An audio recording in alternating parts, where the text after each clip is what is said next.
Hello friends, how are you? Welcome to class 8 English, Unit 1. I will be that. Friends, today we will do workbook part 1. Unit 1. I will be that. First of all, we do MCQs of paragraph number 1. What does the child want to be in the first stanza? First સ્ટાન્જામાં પહેલું જે stanza છે પંક્તિઓ છે તેમાં ચાઇલ્ડને શું બનવું છે? A tree. The child does not want to be a dash. તેને શું નથી બનવું? તો સાયન્ટિસ્ટ. એને સાયન્ટિસ્ટ બનવું નથી. ફર્સ્ટ સ્ટાન્જાની વાત ચાલે વિદ્યાર્થી મિત્રો. Number 3, which word rhymes with tree? Tree જેવો રાઇમિંગ વર્ડ પ્રાસવાળો શબ્દ કયો છે? તો free. Now paragraph number 2. Number 1, what does the child want to be in the second stanza? બીજા સ્ટાન્જામાં એને શું બનવું છે? The ocean. Number 2, what should swim in the child? બાળકની અંદર શું તરશે? શું તરશે? તો whales. વેલ સસ્તન વર્ગનું એક પ્રાણી છે વિદ્યાર્થી મિત્રો. વેલ એ માછલી નથી પરંતુ સસ્તન વર્ગનું એક વિશાળકાય દરિયાઈ પ્રાણી છે. Now paragraph number 3, dash has valleys and fountains. કોને ખીણો અને ફુવારા હોય છે? તો અ માઉન્ટેન, પર્વતમાળાને. Page number 6. Number 2, the child wants to be a dash in the third stanza. Third સ્ટાન્જામાં બાળકે શું બનવું છે? તો માઉન્ટેન રેઝ, પર્વતમાળા. Number 3, which word rhymes with mountains? Mountains જેવો જે પ્રાસવાળો શબ્દ કયો છે? તો ફાઉન્ટેન્સ. તે વિદ્યાર્થી મિત્રો તમને માઉન્ટેન્સ, ફાઉન્ટેન્સ તેનો બંનેનો પ્રાસ ઉચ્ચારણ એક સરખું દેખાય છે. Number 4, child wants to be the home of dash.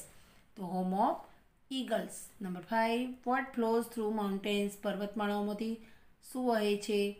Flow એટલે વહેવું. તો શું વહે છે? સ્ટ્રીમ્સ એટલે કે ઝરણા. Now paragraph number 2, question number 1, what did the king want to discuss the ministers? રાજા મંત્રીઓ સાથે શું ડિસ્કશન કરવા માગતો હતો? શું ચર્ચા કરવા માગતો હતો? તો the king wanted to discuss about the new road project with the ministers. મંત્રીઓ સાથે નવા રોડ પ્રોજેક્ટ વિશે વાત કરવા માગતો હતો. Now number 2, what sound is heard in court? કોર્ટમાં કયો અવાજ સંભળાય છે? The sound of trumpets and drums are heard in the court. વિદ્યાર્થી મિત્રો અહીંયા અવાજો, બે અલગ અલગ અવાજો સંભળાય છે. કોના કોના? Trumpets and drums. Trumpets and drums. અહીંયા એસ છે બહુવચન માટે અને અહીંયા પણ એસ છે. તો the sound of trumpets and drums are heard in the court. કોર્ટની અંદર આ બંને અવાજો, બે વાજિંત્રોનો અવાજો સંભળાય છે. Number 3, who are waiting for the king? રાજા માટે કોણ રાહ જોતું હતું? તો Tenali Raman. Courtiers and courtier 1 and courtier 2 are waiting for the king. રાજા માટે તેનાલી રામન.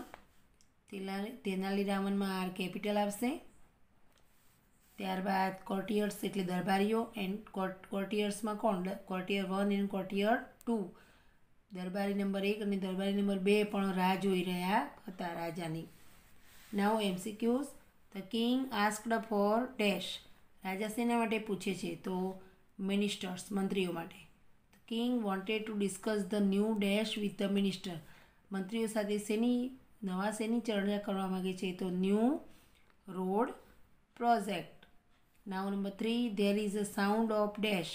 તો શેનો અવાજ આવ્યો? રાજા આવે ત્યારે ટ્રુમ્પેટ્સ એન્ડ ડ્રમ્સ. ટ્રુમ્પેટ્સ અને ડ્રમનો અવાજ આવ્યો હતો.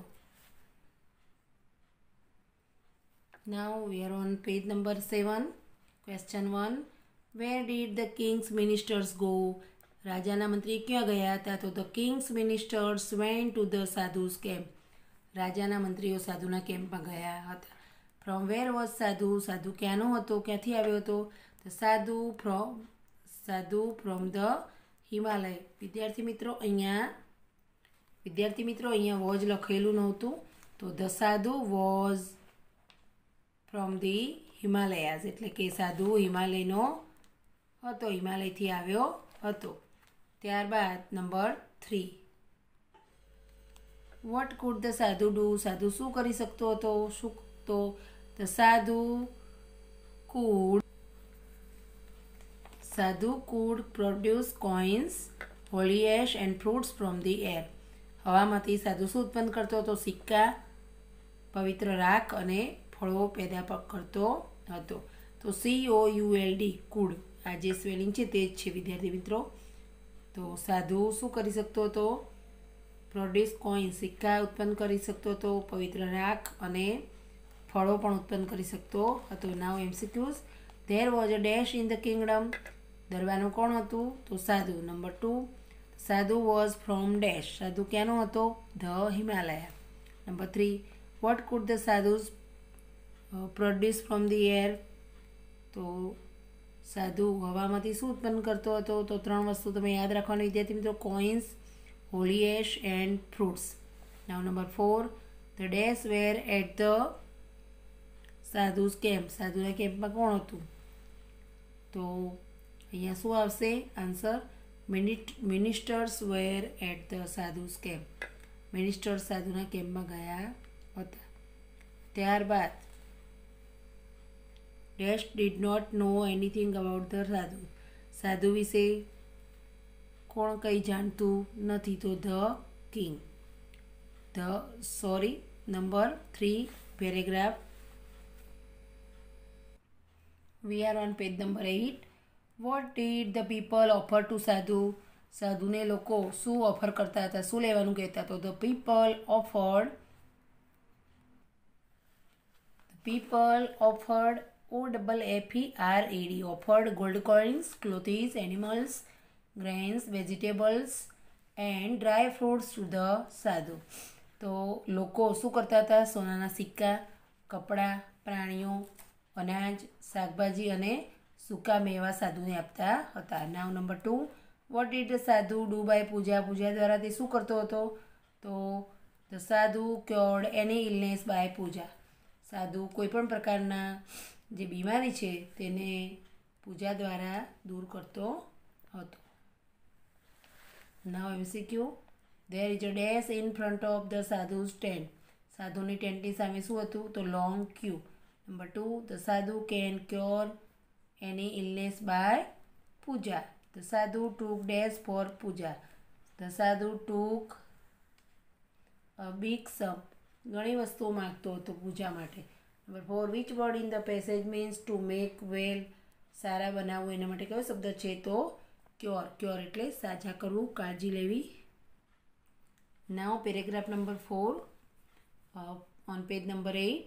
Vote do good sadhus never do, સારા સાધુ હંમેશા શું નથી કરતા, તો good sadhus never charge money for their service, તેમની સેવા માટે કોઈ પણ પ્રકારના પૈસા લેતા નથી.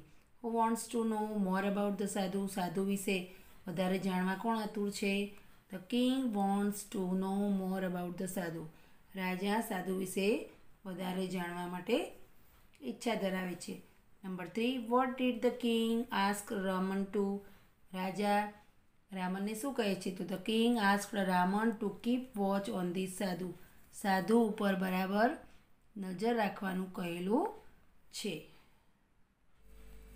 MCQ. The king found the sadhu, રાજાને સાધુ કેવો લાગ્યો, તો ઇન્ટરેસ્ટિંગ, રસપ્રદ લાગ્યો. Number 2, the king will discuss about the sadhu with, રાજાને સાધુ માટે ડિસ્કશન કરવું છે કોની સાથે, તો Raman. Number 3, good dash never charge money for their service, સારા શું, સારા સાધુસ, તો good sadhus never charge money for their service, સારા સાધુઓ શું કરે છે, પોતાની સેવા માટે પૈસા લેતા નથી. Now paragraph number 5 question answer. The sadhu had a long beard, સાધુને લાંબી દાઢી હતી, and he wore saffron kurtas, ને કેસરી રંગનો એને જબ્બો પહેર્યો હતો. Number 2, the people are waiting for the sadhu, લોકો રાહ જોઈ રહ્યા હતા, શે માટે વિદ્યાર્થી મિત્રો, તો open his eyes and bless them, તે આંખો ખોલે, સાધુ ક્યારે આંખો ખોલો ને ક્યારે અમને આશીર્વાદ આપે તેવું લોકો રાહ જોઈને બેઠા હતા. Number 3, who stands among the people, લોકોની સામે આવીને કોણ ઊભું રહ્યું? તો તેનાલીરામન સ્ટેન્ડ્સ એમોંગ ધ પીપલ, તેનાલીરામન લોકોની આગળ આવીને ઊભા રહ્યા. MCQ number 1, the sadhu had a dash, તો લોંગ બિયર્ડ, લાંબી દાંડી હતી. Number 2, people are waiting for the sadhu to open his eyes and bless them, તેમની આંખો ખોલે અને આશીર્વાદ આપે. What did villager two gift to the sadhu, villager ટુએ શું આપ્યું ગિફ્ટમાં? તો the villager number 2 gifted a sack of rice to the sadhu, સાધુને એક ચોખાનો કટ્ટો અથવા તો કોથળો આપ્યો. Page number 10, what did villager two want to become, villager ટુને શું બનવું હતું, શું ઈચ્છા ધરાવતો હતો? The villager two wanted to become rich, તેને પૈસાદાર બનવું હતું. Now MCQs, the villager calls the sadhu's eyes, સાધુની આંખોને કેવી કહે છે? ડિવાઇન, દૈવી આંખો હતી. Number 2, what does the villager give the sadhu, વિલેજરે સાધુને શું આપ્યું? તો અ બેગ ઓફ રાઈસ, ચોખાનું કટ્ટું. The villager wanted to dash, વિલેજરને શું બનવું હતું? બીકમ રીચ, એને પૈસાદાર બનવું હતું. Number 4, the villager calls the sadhu, વિલેજરે સાધુને શું કહ્યું? અ ગ્રેટ સેન્ટ, મહાન સંત. Now paragraph number 7, number 1, what was the sadhu's promise to villager two, villager ટુને સાધુએ શું પ્રોમિસ આપ્યું, શું વચન આપ્યું?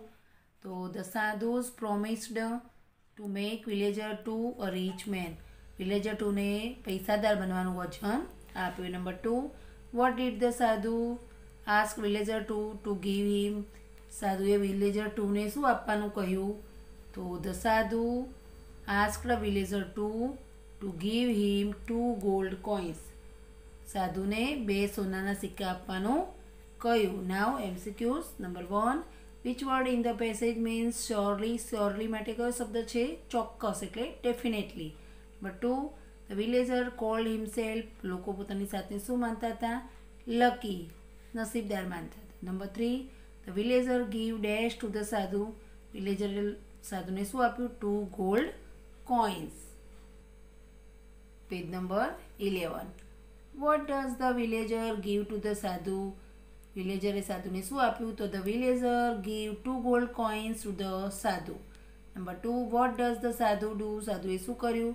તો the sadhu puts the coins into his pocket and blesses the villager, સાધુએ પેલા 2 સિક્કા પોતાના પોકેટમાં મૂકી દીધા ખિસ્સામાં અને પેલા જે વિલેજર છે તેને શું કર્યું? આશીર્વાદ આપ્યા.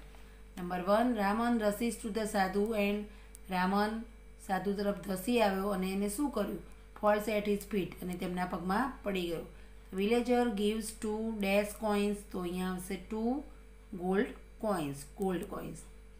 નાઉ paragraph number 9, question number 1, what is Tenali Raman ask the sadhu to do, Tenali Raman શું પૂછે છે? સાધુને શું કરવાનું કહે છે? તો Tenali Raman asked the sadhu to do something, એવું કંઈક કરો, so that, Tenali Raman asked the sadhu to do something so that he can go to heaven after his death, Tenali Raman કહે છે સાધુને કે તમે કંઈક એવું કરો કે જેથી કરીને મૃત્યુ બાદ હું ડાયરેક્ટ સ્વર્ગમાં જાઉં. Now MCQs, Raman calls the sadhu the greatest man, Raman wanted to go to heaven, તેને ક્યાં જવું હતું? સ્વર્ગમાં જવું હતું. વિદ્યાર્થી મિત્રો, આજે આપણે વર્કબુકમાં પેજ નંબર 11 સુધી એટલે કે પેરેગ્રાફ નંબર 9 સુધી કર્યું છે. બાકીનું જે સ્વાધ્યાય છે આપણે આ વર્કબુકના પાર્ટ 2માં કરીશું. ત્યાં સુધી રજા લઈએ. Good bye friends.